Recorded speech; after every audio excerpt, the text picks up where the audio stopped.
Buenas noches, queridos amigos y amigas. Hoy es un día para la reflexión. Murió una persona que seguramente tenía los mejores médicos de Colombia, las mejores medicinas, la mejor UCI, etcétera. Pues imagínense de ahí para abajo quién está exento del COVID. Nadie.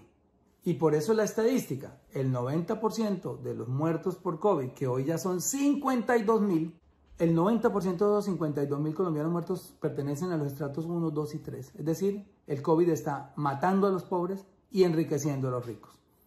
De ese tamaño es nuestro nefasto sistema económico. Un sistema económico que ha hecho que los bancos y las grandes empresas se robustezcan, se llenen más de dinero del que tienen y los pobres se empobrezcan más y se mueran más. Hoy la pobreza ha crecido 17% en este gobierno. Y los ricos ganaron el año pasado 21 billones de pesos, los bancos, el sector financiero, 21 billones. Y los pobres, más desempleo. Las micro y pequeñas empresas sin asistencia del gobierno porque un decreto, un proyecto de ley votado por ellos mismos, por las mayorías del Congreso, no permitió que ellos tuvieran las ayudas que está dando el gobierno. Entonces, ¿qué podemos reflexionar de esto? Primero, tenemos un gobierno inepto. ¿Por qué? Porque han muerto en Colombia 52.000 personas. Esto no es un dato menor. Somos uno de los países con más muertos en el mundo y con más infectados. Hoy el mundo llegó a 102 millones de infectados. 100.792.000 infectados. Y llegó a 2.164.000 muertos. Y Colombia tiene 2.041.000 infectados y 52.128 muertos. ¿Se habían podido evitar esas muertes? Yo creo que sí. ¿Por qué China tiene 3 muertos por millón de habitantes? China, que fue donde nació el virus. Ojo, en China nació el virus, fue el primer país azotado por el virus, no tenían experiencia que tenemos ya nosotros hoy de todo lo que han hecho en los otros países. ¿Por qué? Porque China tiene 1.439 millones de habitantes y tiene 4.600 muertos.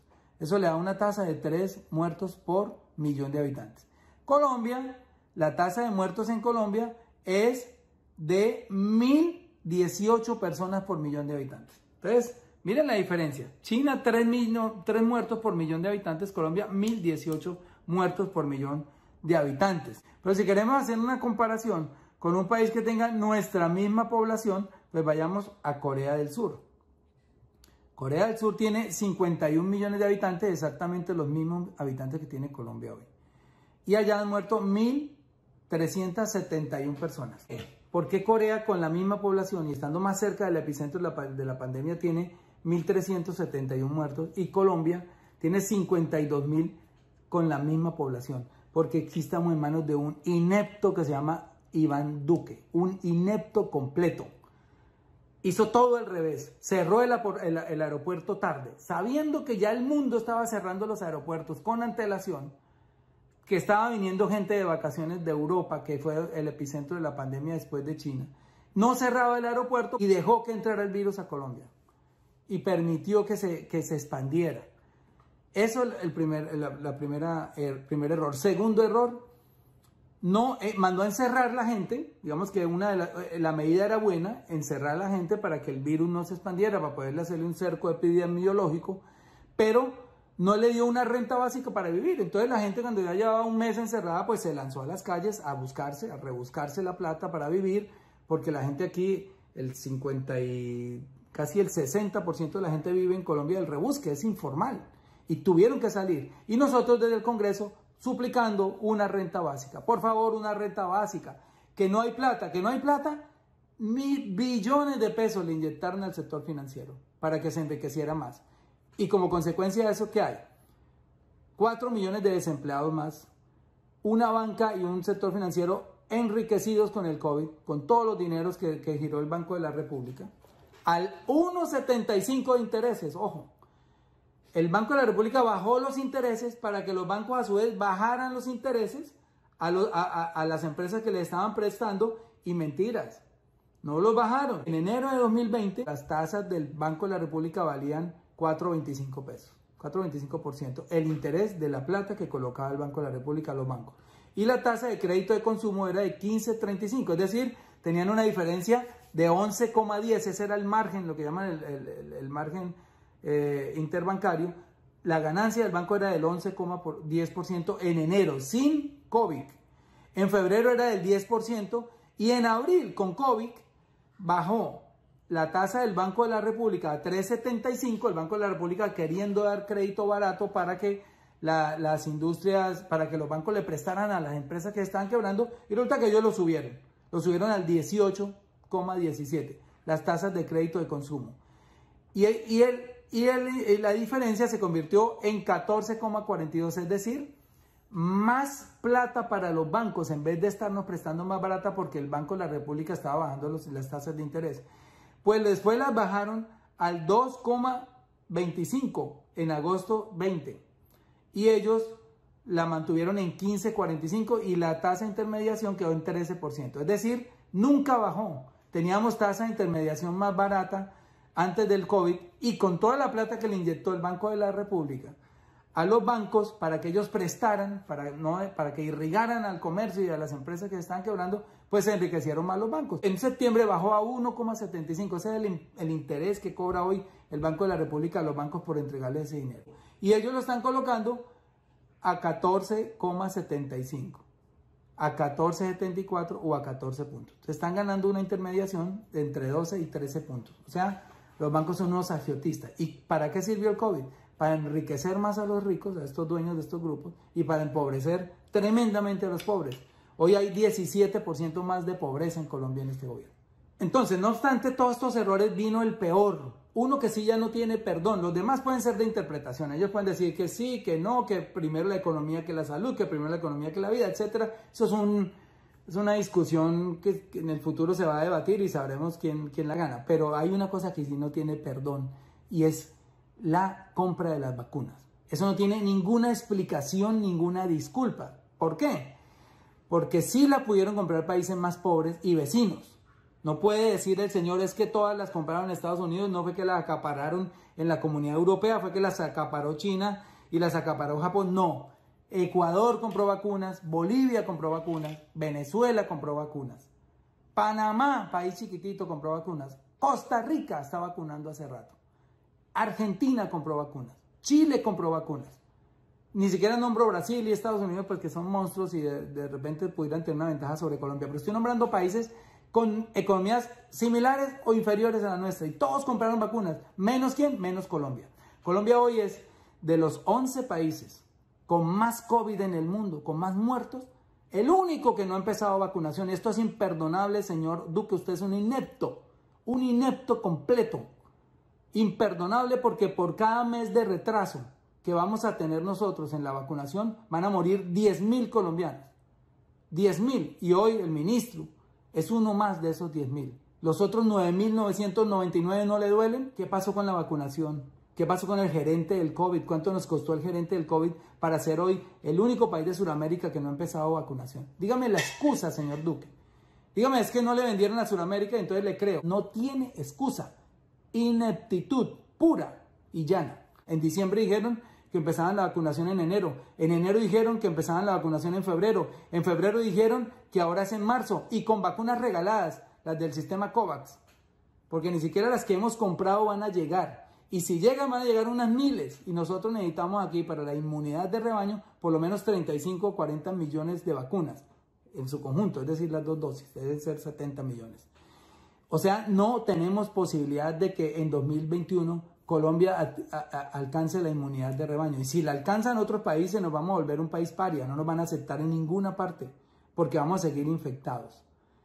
Esto es el logro mayor de Iván Duque, la ineptitud. Y eso, señores, ustedes tienen que castigarlo. Necesitamos ya sacar a esta gente del poder.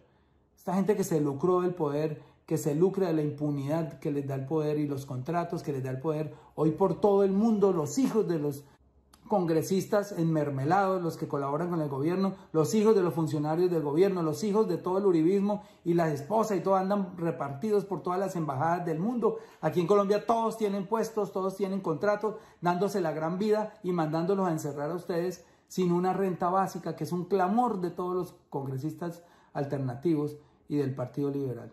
Que por favor le den un salario mínimo a cada familia para que se pueda encerrar con la seguridad alimentaria, con la seguridad que pueden comer. Eso no lo tienen hoy. Dos cositas muy rápidas.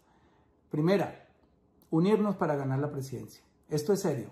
Candidatos, esto es serio, candidatos que vengan con vetos hacia uno u otro candidato, que estén dañando la unión para ganar en primera vuelta la presidencia de la República, por favor, sáquenlos, deséchenlos, no voten por ellos, sea el que sea.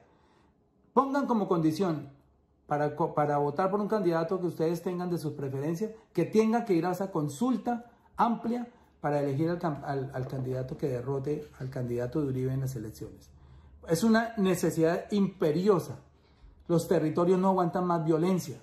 Van más de 100 masacres en 11 meses y medio. 100 masacres.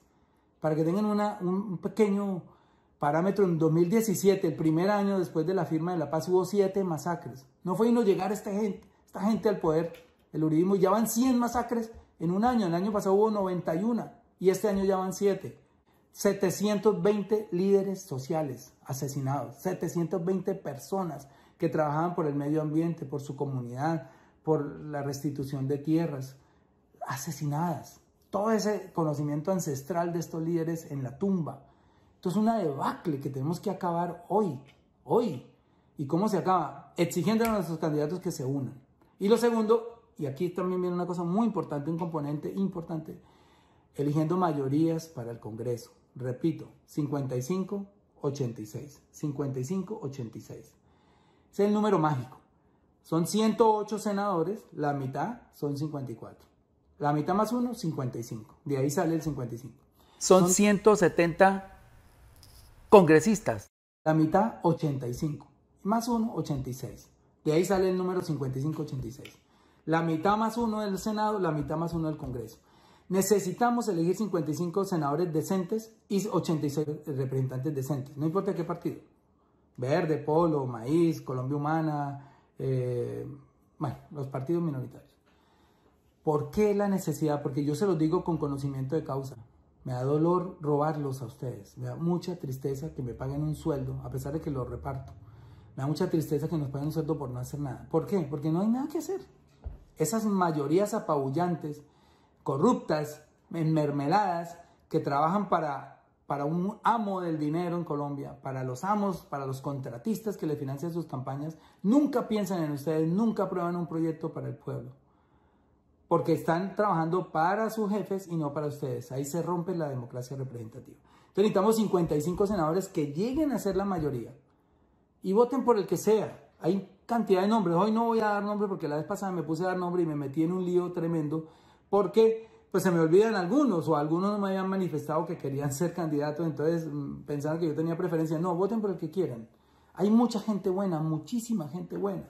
Ustedes los conocen por sus hojas de vida, por sus actos, por lo que dicen, por sus discursos, por lo que escriben, por su comportamiento privado, etc. Ustedes ya saben quiénes son. Pero sí los hay. Es más, puede salir 200 o 300 candidatos, pero necesitamos 55. Es una meta ambiciosa, pero se puede lograr con 5 millones de votos. Imagínense si el presidente gana con 10 millones de votos. ¿Por qué no la mitad de esos votos para ese candidato que alcance la nominación después de la consulta no puede ser la mitad de esos votos para esa lista que conformemos de decentes? ¿Qué es una persona decente?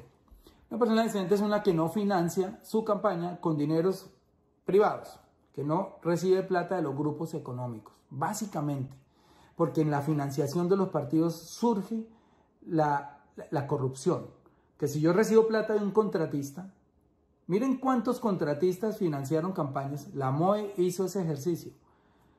Han repartido los alcaldes a dedo más de 170.000 millones de pesos en contratos. Esto es un dato de 2018. Más de 170.000 millones de pesos en contratos a personas que financiaron sus campañas.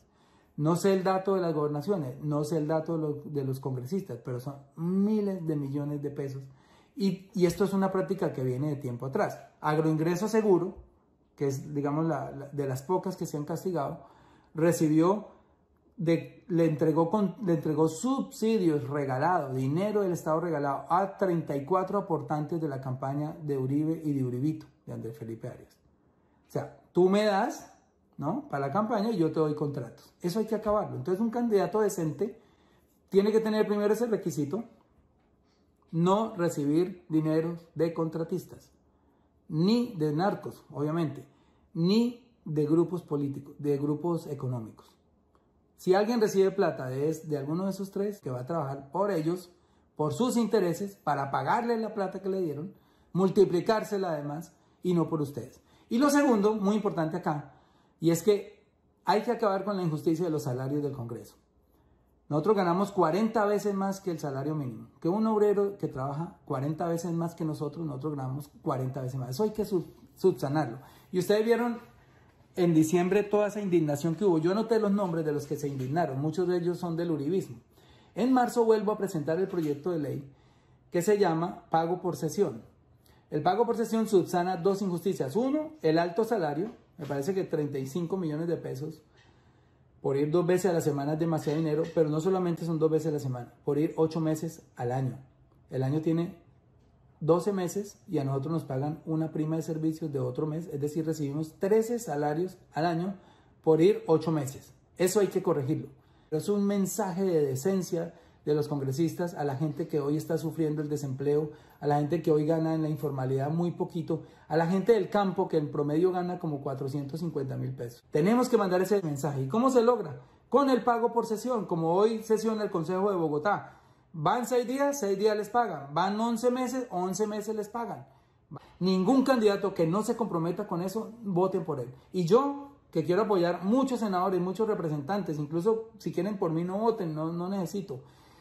Les voy a dar nombres de muchas personas por quién votar, porque ya las he analizado y tal. Esas personas que quieren que yo los apoye, tienen que comprometerse con el pago por sesión. Es un requisito y a no recibir plata de esos tres, contratistas, narcos, ni cacaos. Y ahí vamos a conformar un congreso con unas mayorías excelentes. En 4 años va a haber una época dorada de este país donde vamos a hacer las grandes reformas que hemos venido ofreciendo. Y caso contrario, si no tenemos esas mayorías, puede ganar Petro, puede ganar el mejor candidato, el más preparado, el más sabio, el que más sepa, el que tenga más experiencia, y de nada sirve si no tiene unas mayorías en el Congreso. Es más, lo pueden tumbar muy rápido, porque le montan un proceso en la Comisión de Acusaciones de la Cámara, con mayorías de ellos, y lo tumban. Tenemos que ganar las mayorías. Métanse en la cabeza ese chip 55-86, 55-86. Sin esas mayorías no hay nada que hacer. Este país seguirá igual. En fin, quería decirles eso. Por favor, cuídense mucho. El COVID ya demostró que no respeta estrato social, no respeta posición, ni títulos, ni color, ni raza, ni nada. Nos mata a todos. Cuídense mucho. El autocuidado está por encima de lo que decreten los alcaldes y los gobernadores en sus territorios. Cada uno cuídese, porque estamos en manos del gobierno más inepto de la historia. Con decirles que más inepto que el de Andrés Pastrana, y eso ya es mucho decir. Imperdonable que nos tenga sin vacunas cuando ya casi todos los vecinos tienen y cuando casi todo el mundo empezó vacunación. Eso sí no tiene disculpa alguna.